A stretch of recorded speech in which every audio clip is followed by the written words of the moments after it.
की, आचार्य श्री आदि सागर महावीर कीर्ति विमल सागर जी महाराज की, तपस्वी सम्राट गुरुवर आचार्य श्री सन्मति सागर जी महाराज की,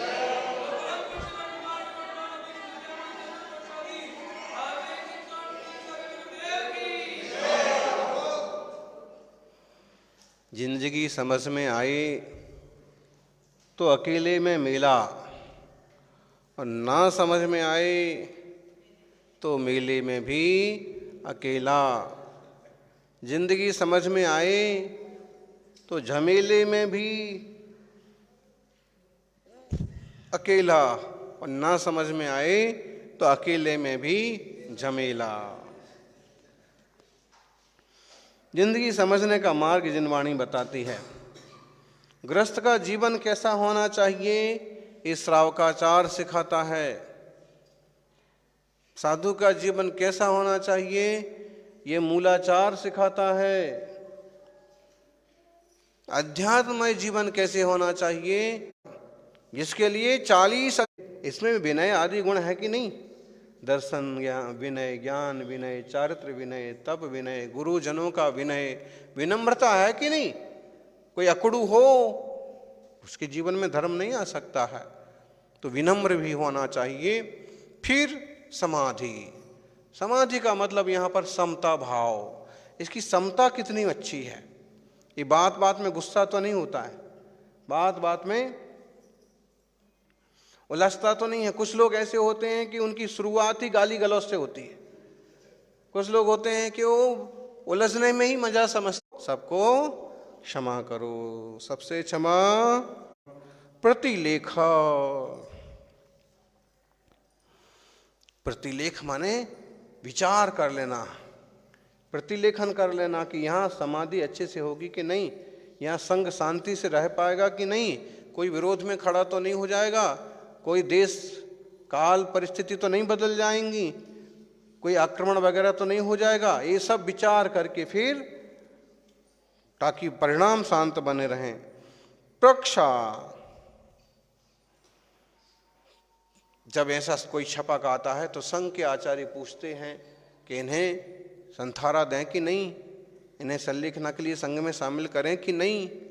तो संघ गुरु से कहता है कि आपकी आज्ञा हम सबको शिरोधारी है, आप हमें कार्य बताएं और इन्हें संघ में स्वीकार कर लें।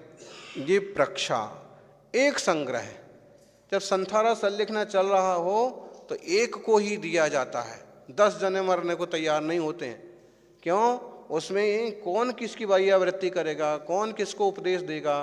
भाव संभालना है, शरीर तो जाना है, लेकिन परिणाम संभले, इसलिए एक संग्रह है, एक को। ज़्यादा से ज़्यादा आज के हिसाब से देखें तो मुनि संघ में एक, आर्य का संघ में एक, ऐसा हो सकता।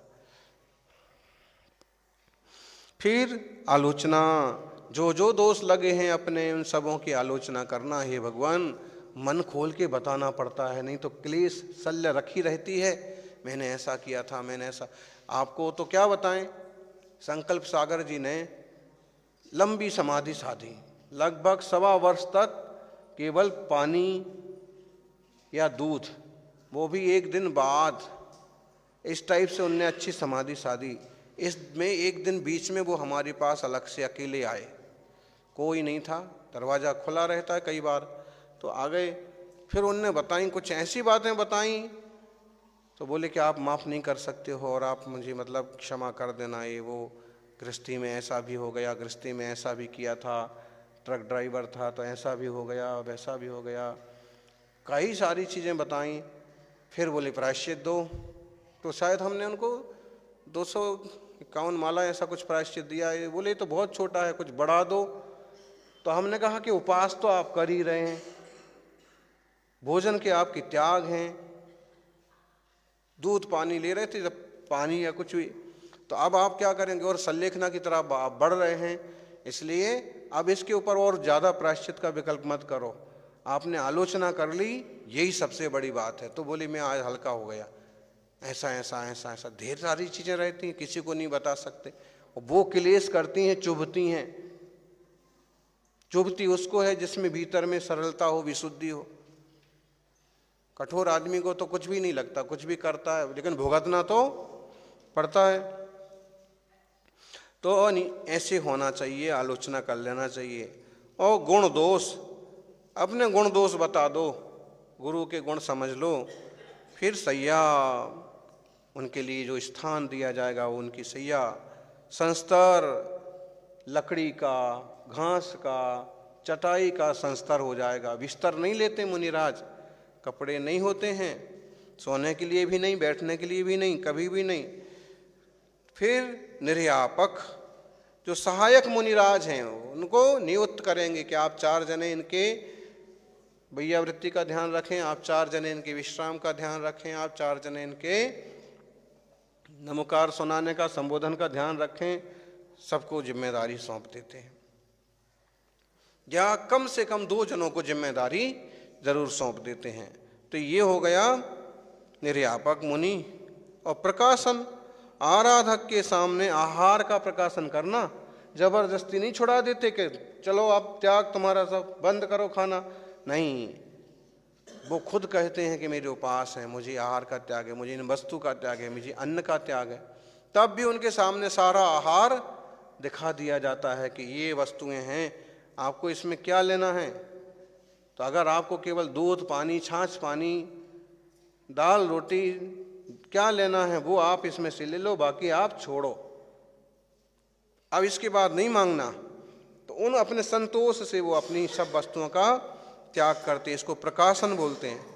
प्रकाशन के बाद हानि, फिर कम करते जाते कि भाई आप अन्न खा रहे थे, अब इच्छा हो तो अन्न का त्याग करो, आप 4 फल ले रहे थे, इच्छा हो तो अब 2 फल का त्याग करो, दूध ले रहे थे, दूध छोड़ो, छाछ पानी लो, ऐसे क्या करना।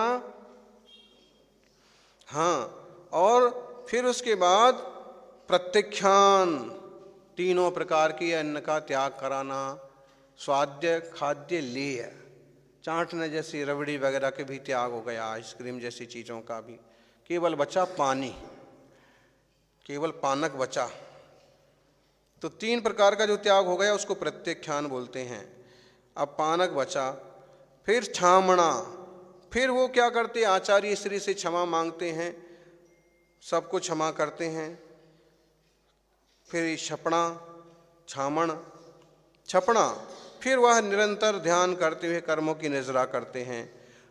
अनुशिष्टि, आचार्य श्री बीच बीच में उन्हें उपदेश देते रहते हैं कि किसी तरह की लालसा मत करना, भाव मत बिगाड़ना, लोभ मत करना, किसी की स्मृति मत करना। तो उनको संबोधित करते हैं, आत्म तत्व का बोध कराते रहते हैं।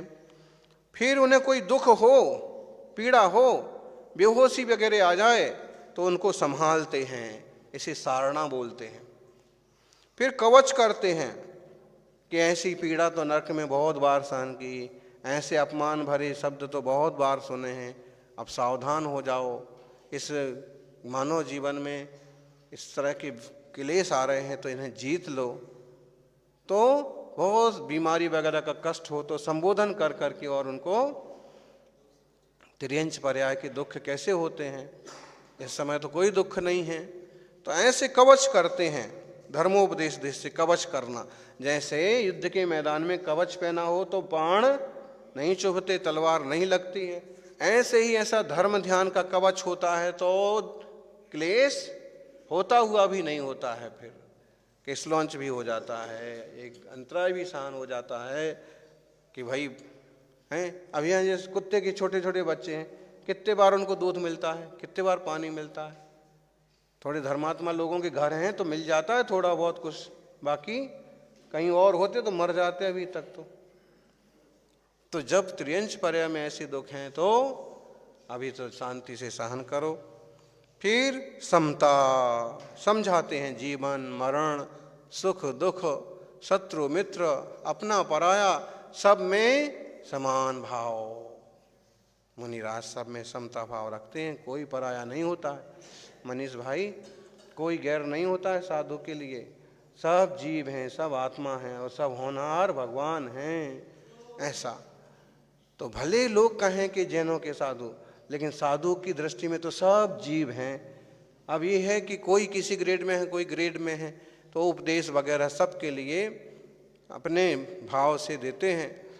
तो फिर ध्यान, हे छपक ध्यान करो, आत्मा का ध्यान करो, परमेष्टि का ध्यान करो, रत्नत्रय का ध्यान करो, तीर्थों की वंदना का ध्यान करो। लेस्या, लेस्या शुद्धि पर तुम्हारी लेस्या भी शुद्ध करो, बुरे परिणाम नहीं करना, गुस्सा नहीं करना। फिर अच्छी लेस्या से कभी मरण होता है तो फल देखो, देव बनोगे, इंद्र बनोगे, सीमंदर आदि स्वामी के दर्शन सुलभ हो जाएंगे, तीर्थंकरों के दर्शन हो जाएंगे। ऐसे फल दिखाना और फिर अंततः ऐसे साधना करते करते शरीर का त्याग हो जाता है। तो शरीर बोसराते हैं। ये शरीर पहले ऐसा होता था कि समाधि हो गई तो जंगल में छोड़ आते थे शरीर, किसी पहाड़ वगैरह पर छोड़ देते थे।